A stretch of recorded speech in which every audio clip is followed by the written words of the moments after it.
As the Germans pressed forward into Stalingrad, the Red Army resisted them furiously. No one on the German side suspected that the strong Soviet defense was not only about holding a city, it was also about drawing their enemy into a trap. Welcome to the history of the 20th century.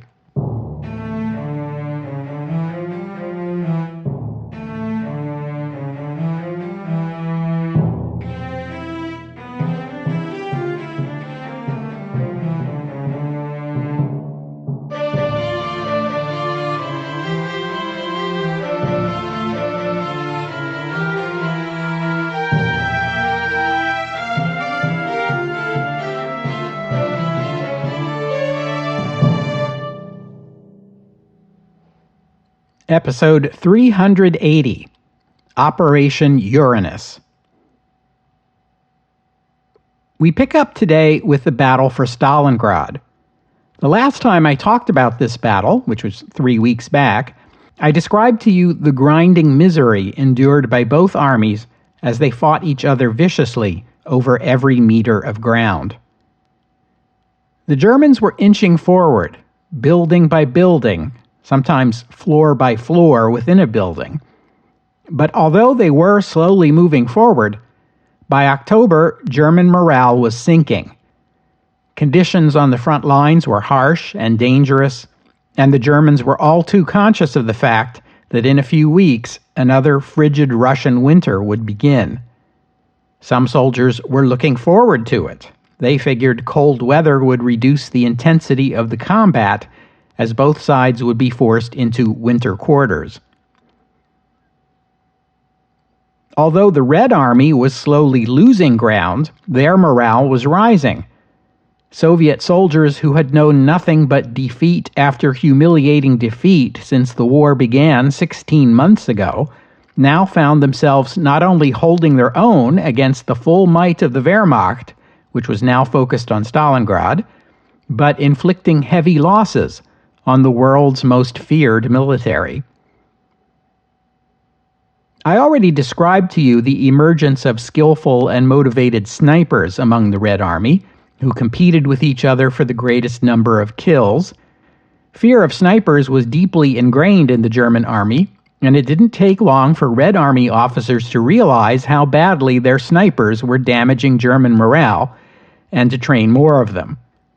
Soviet snipers targeted officers and artillery spotters whenever they could, and took particular glee in inflicting misery on the enemy by taking out German soldiers attempting to deliver food or water to their comrades on the front line. There are even reports of Soviet snipers shooting civilians in Stalingrad, in cases where the civilians were observed to be aiding the Germans by, say, bringing them water, which is sad when you consider how likely it is that those civilians acted out of desperation. Many were motivated by German offers of food or shelter in exchange for their help. Red Army morale got another boost on October 9th, when Stalin issued Decree number 307, removing political commissars from the Red Army chain of command, altering the system that had been in place since the Civil War. Commissars would still be responsible for political education and enforcing loyalty, by execution if deemed necessary, but they would no longer have the power to give orders or overrule the orders of the commander they were assigned to. This decree was a rude awakening for the commissars as they discovered, to their amazement, that they were not liked by the other soldiers. Imagine that. Rank-and-file Red Army soldiers generally had good relationships with their officers. Soldiers commonly addressed their officers as Batya, which you could translate as Papa or Dad. The commissars, not so much. It seems the soldiers didn't like having their attitudes and opinions policed, nor did they enjoy being subjected to lengthy discourses on the finer points of Marxism-Leninism.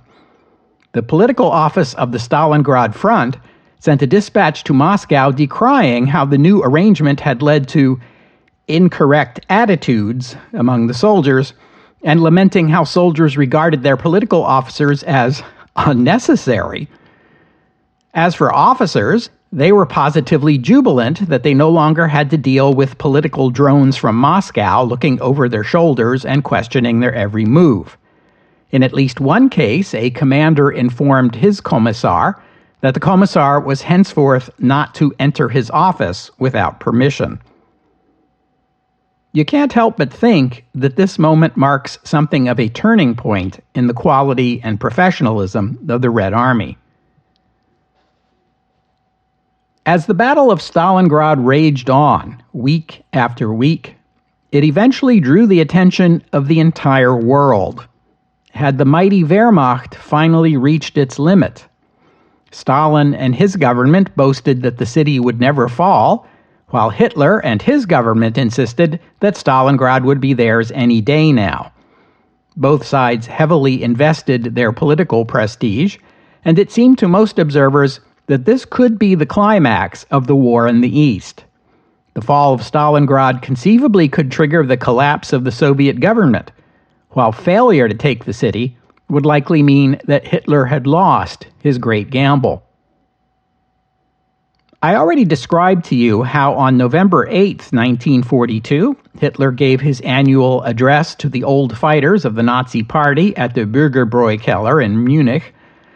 As he spoke, Panzer Army Africa was in full retreat, with the British 8th Army nipping at its heels. The British and American armies were landing in French North Africa, and the bloody combat in Stalingrad raged on endlessly. And yet the Führer confidently predicted that the fall of Stalingrad was inevitable. If not today, then soon enough. Time is of no importance, he told the crowd. His speech was carried live over the radio, and quite a few jaws dropped in Stalingrad as German soldiers listened in. Temperatures were dropping, the Russians were fighting like mad dogs, casualties were mounting, and our Führer says time is of no importance. Seriously? As if to underscore their concerns, the following day, November 9th, saw the first snowfall in Stalingrad, a foretaste of the coming winter.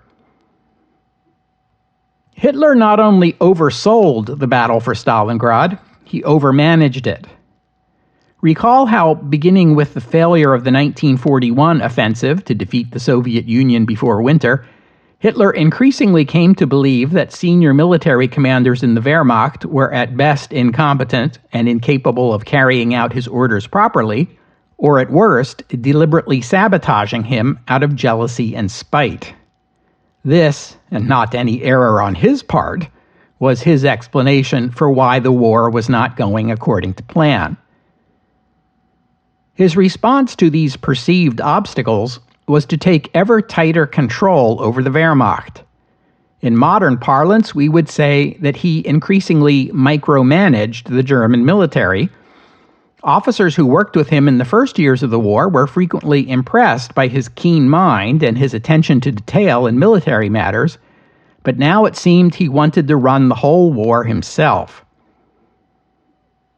Strangely enough, I am reminded here of Winston Churchill.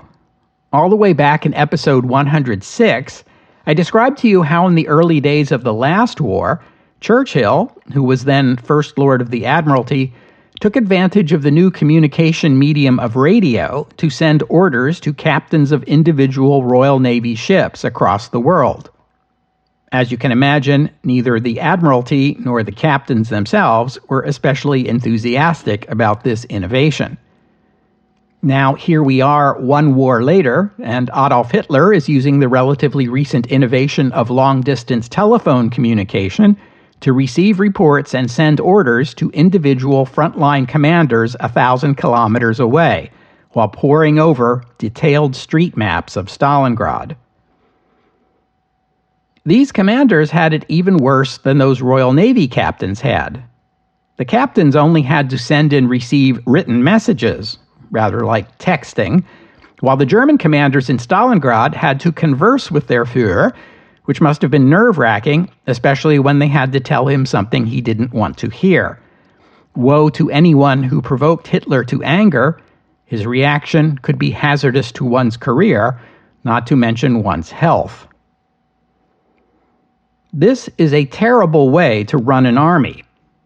Yes, Hitler could communicate instantly with an individual commander when he wanted, but even so, collecting reports from many officers describing what is going on at the front, then collating this information to construct the big picture, then devising a plan, evaluating it, and communicating it back to the front, is a process that can take hours, enough time that the situation at the front might have drastically changed. Commanders would then be handed orders that made no sense in the current circumstances and had to weigh the situation in front of them against the consequences of disobeying, or seeming to disobey, the Führer. Would you want to be in that position? When Erwin Rommel found himself in that position, he simply disregarded his orders and he got away with it because of his prestige and popularity. But we can't all be Erwin Rommels now, can we? This is especially ironic in view of the fact that the Red Army was saddled with exactly this problem in the early weeks of the German invasion. In the aftermath of the Great Purge, Soviet commanders were afraid to scratch their own noses without first running the idea past their superior officers, and this leaden, inflexible system was a major reason for the Red Army's poor performance. By November 1942, Soviet commanders were not only more experienced and more confident in their own decision-making, but were no longer so fearful of close scrutiny. Stalin's decree removing the commissars from the chain of command is emblematic of how much the Red Army had changed. In contrast, the German army traditionally granted its frontline commanders a great deal of flexibility to respond to changing conditions on the battlefield, and this has always been one of the German army's greatest strengths. Now, Adolf Hitler was taking away that flexibility from his own army, even as his opponents were discovering its advantages. And he was doing it for the worst possible reason, to protect his own delicate ego by blaming all the failures of Operation Barbarossa on his generals. As a side note, allow me to observe that after the war ended, Hitler was dead while many of his senior commanders were still alive and able to defend themselves, which made it very easy for them to turn the tables and blame Hitler for everything that went wrong in the war.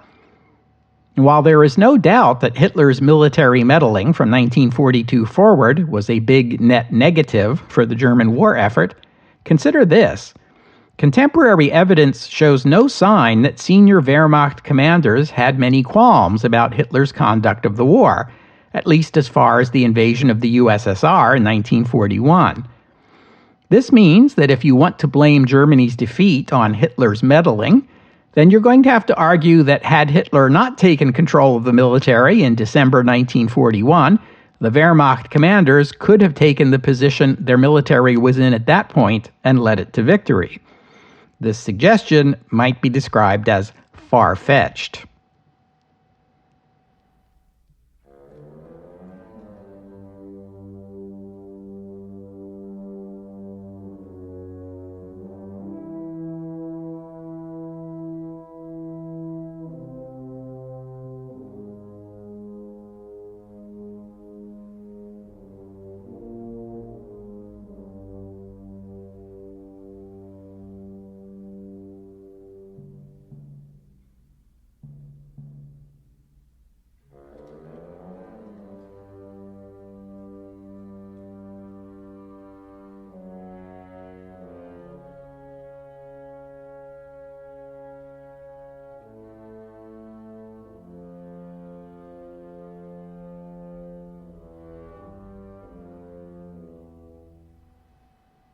In September 1942, Stalin and his senior commanders, Zhukov and Vasilevsky, had developed a plan for a counterattack at Stalingrad.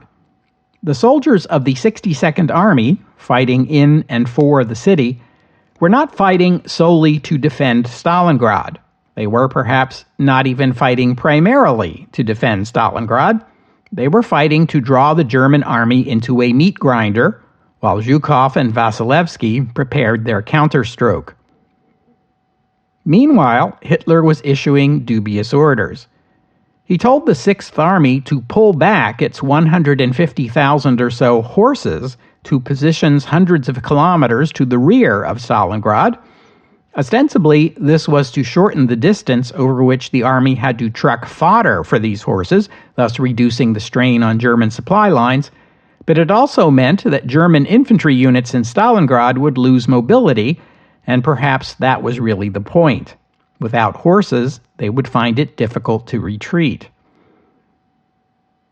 Even worse, Hitler ordered Paulus to send all his tanks into the combat in Stalingrad. Paulus, who had learned not to question Hitler's orders, complied, even though tanks are much less effective in the confines of urban combat than they are in the open terrain of the countryside. This decision to entangle the Sixth Army's armor assets in city combat would have serious consequences. I already described to you how a captured Soviet officer revealed that the Red Army planned an offensive against the Romanian Third Army, north and west of Stalingrad, to begin at 5 a.m. on Thursday, November 19th. This information was relayed to the Germans, who did not believe it. That morning, 5 o'clock came and went with no sign of an impending attack, which seemed to confirm their skepticism. They were wrong about that. The night before, Red Army sappers in white camouflage had crept across the snow to disarm the anti-tank mines along the Romanian front line. When 5 a.m. came, the Soviet side held their fire because of a thick fog. At 7:20 a.m. Russian time, 5:20 a.m. German time, visibility had not improved, but Red Army commanders decided they had waited long enough. The signal to begin was sent across the front by trumpets, so many that even the Romanians could hear them. 10 minutes later, the Russians opened fire on the Romanians with artillery, mortars, and katyushas. The fire was aimed at two designated points in the Romanian line, meant to open corridors for a Red Army advance. They were firing blind through the fog.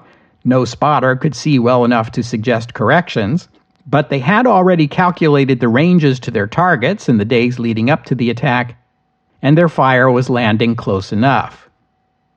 Our friend, the Olympic gold medalist Lieutenant Struck, made his second phone call to 6th Army headquarters. This time he reported that a massive bombardment had begun and expressed doubt that the Romanians could hold up against it.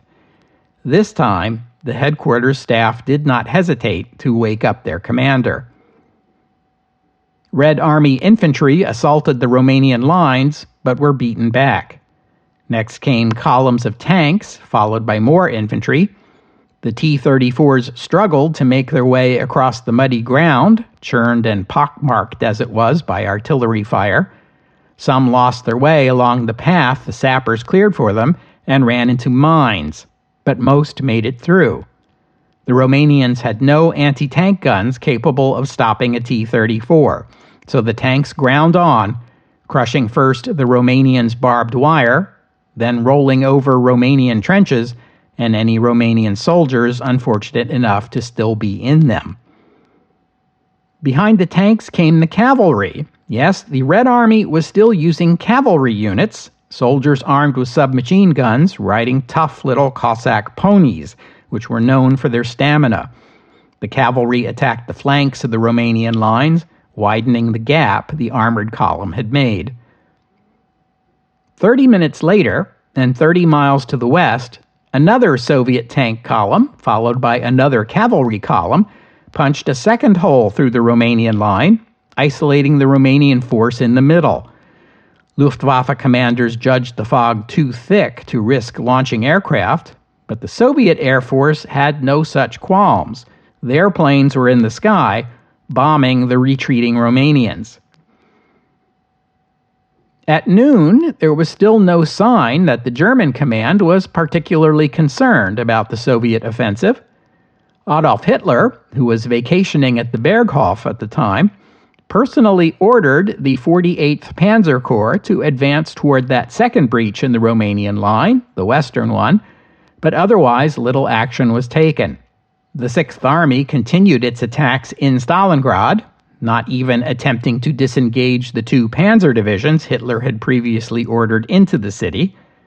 The Soviet attack had landed within the Romanian Third Army's area of responsibility, not the Sixth Army, so General Paulus carried on as usual until such time as he received new orders from his superiors at Army Group B.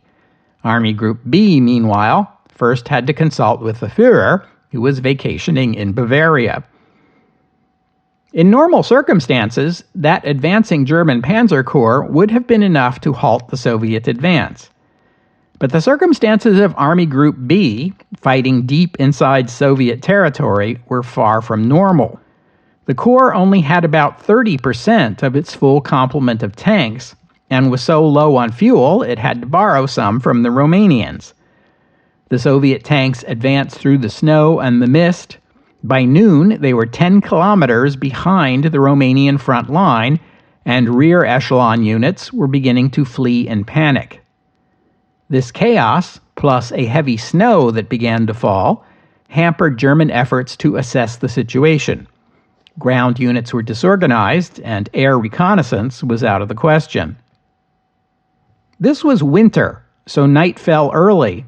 By 4 o'clock in the afternoon, the Soviet tanks turned on their headlights and continued their advance through the growing snowdrifts that rippled the steppe. By 5 o'clock, they were 30 kilometers behind the Romanian line, where they first encountered 48th Panzer Corps, which was only able to delay, not halt, the Red Army advance. Typically, when Hitler heard this news, he ordered the commander of the corps arrested. At Army Group B headquarters, the command staff were only now beginning to grasp what they were up against. They studied maps and worried that the Russian advance might reach the crucial rail line the Germans were using to supply Stalingrad. It had not yet occurred to anyone that the Red Army might have set its sights on an even more ambitious goal. At 10 o'clock that night, the order came at last to General Paulus to suspend all offensive operations in Stalingrad immediately. All mechanized and motorized units in the city were to disengage and redeploy to the west to support the Romanians. This order would prove difficult to carry out because the Soviet 62nd Army in Stalingrad had begun its own offensive expressly to keep the Germans tied down. The following morning, Friday, November 20th, this scenario repeated itself along the front line of the 4th Romanian Army, which was south of Stalingrad. Hours of ferocious artillery bombardment followed by a tank assault. The Romanian soldiers there were already aware of what was happening to their comrades farther north. They plainly heard yesterday's bombardment, even though it had taken place more than 100 kilometers away. Advancing Soviet tanks ran over and crushed the Romanian anti-tank guns that had been set up to stop them. Romanian soldiers began surrendering in large numbers, throwing down their weapons and calling out, "Antonescu kaput!" German commanders believed that yesterday's breakthrough, the one north and west of Stalingrad, was the bigger threat and were concentrating on containing the Red Army there. In an ominous development, those Soviet tanks that had broken through yesterday and were now more than 40 kilometers south of what had been the Romanian front line began to turn east. It was only the following day, Saturday, November 21st, that German commanders finally grasped the full reality of the threat they faced. Army Group B headquarters notified 6th Army headquarters that 6th Army was endangered on both flanks. Indeed, 6th Army headquarters itself now lay almost directly between these two Soviet columns, which were now advancing toward each other. Headquarters was forced to relocate to the east, closer to Stalingrad. Left behind were 6th Army's supply dumps, airfields, and vehicle repair facilities, soon to be overrun by the Soviets. The Germans destroyed as much as they could before withdrawing. The two advancing Soviet forces intended to meet each other at the town of Kalach on the Don, where the Germans had built a bridge across the river. The Sixth Army had only a handful of support and security units there, including an anti-aircraft battery. They were unprepared for ground combat. The commander of a Soviet tank brigade was told by a Russian civilian that German tanks always had their headlights on when they crossed this bridge. Before dawn the following morning, Sunday, he tried a risky gambit. He put 2 captured German tanks at the head of his column and ordered all his tanks to turn on their lights and drive straight down the road and onto the bridge. By the time the small security detachment guarding the bridge realized what was happening, it was already too late. Soviet tanks fired on them and drove them off, then captured the bridge before the Germans could demolish it. The Soviet units fired green flares to alert their comrades to their position. Soon the leading units of the 2 attack forces, one from northwest of Stalingrad, the other from south of Stalingrad, met. Red Army soldiers hugged each other and broke out their stores of sausage and vodka to celebrate. Later they would be asked to reenact the scene for the newsreel cameras. Disorganized and bedraggled German support units, and the remnants of 2 Romanian armies, retreated toward Stalingrad, harried along the way by Soviet cavalry. The Axis soldiers had no horses, so Soviet POWs were pressed into service as beasts of burden. The healthier ones, that is. The weak were left behind, to be discovered by the advancing Red Army, alive or more often dead. When Soviet units discovered the prisoners, they called for photographers to document the atrocities. Moscow publicized the photographs and accused the Germans of war crimes, while soldiers at the front took their revenge on any German prisoner they could get their hands on. Soviet nationals caught serving in or assisting the German army, mostly Ukrainians, were executed on the spot. Sick and starving Soviet civilians told their liberators of the brutalities of the German occupation. Homes had been burned and civilians tortured until they gave up every farm animal and every sack of grain in their possession. Civilians who had named NKVD agents to the Germans during the occupation were now named themselves and arrested. German prisoners were marched to the river, where they were sent across on barges and then on to prisoner camps in Siberia. Gleeful Red Army soldiers joked that the Germans were at last living out their dream of crossing the Volga. The Soviet encirclement of Stalingrad and the Sixth Army was completed on Sunday, November 22nd, which happened to be Totensonntag, the day German Protestants commemorate the departed faithful.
On November 20th, the second day of Operation Uranus, Adolf Hitler ordered the Axis armies directly involved with this Soviet offensive to form a new Army Group Dawn, to be commanded by Field Marshal Erich von Manstein. The armies included were the 6th Army, the 4th Panzer Army, and the Romanian 3rd and 4th Armies, or what was left of them. On November 22nd, even before the Soviet encirclement was complete, Hitler issued an order to the Sixth Army to stay put in Stalingrad and make no attempt to withdraw, even in the event of a temporary encirclement, as he put it. On the 22nd, the day the jaws of the trap closed, Hitler decided he had to cut short his vacation at the Berghof and return to the Wolfslair Command Center in East Prussia. The trip on his private train took almost a day because of the need to stop every 4 hours and consult with the OKH. In Stalingrad on the 22nd, the news spread by word of mouth across the units of the Sixth Army. We're surrounded. This was certainly unwelcome news, but not too worrisome. During the Soviet offensive last winter, there had also been occasions when the Red Army had surrounded German units, but in every case the Germans had been able to break out of the cauldron. On that day, General Friedrich Paulus, commander of the Sixth Army, was not in Stalingrad. He and his chief of staff had flown to the town of Nizhny Cherskaya, outside the encirclement, where they met with General Hermann Hoth, commander of the 4th Panzer Army, to discuss how to respond to the Soviet offensive and to communicate by telephone with the staff of Army Group B. The commanders assumed that Hitler's order to stand fast was a temporary measure, and naturally the order would soon come for the Sixth Army to break out of its encirclement. How was this to be accomplished? The answers to that question were troubling. Sixth Army would need fuel and ammunition to attempt a breakout. This could only be delivered by air, but Luftwaffe commanders told them they did not have the transport capacity to meet the Army's needs. Without fuel and without horses, they would have to leave behind their big guns and their wounded to be taken by the Red Army, a grim prospect. But the news would soon grow worse. When Hitler learned that Paulus was in Nizhny Cherskaya, he went into a rage. He accused Paulus of abandoning his troops and ordered him to return to Stalingrad at once. Paulus, naturally, was deeply offended by this accusation.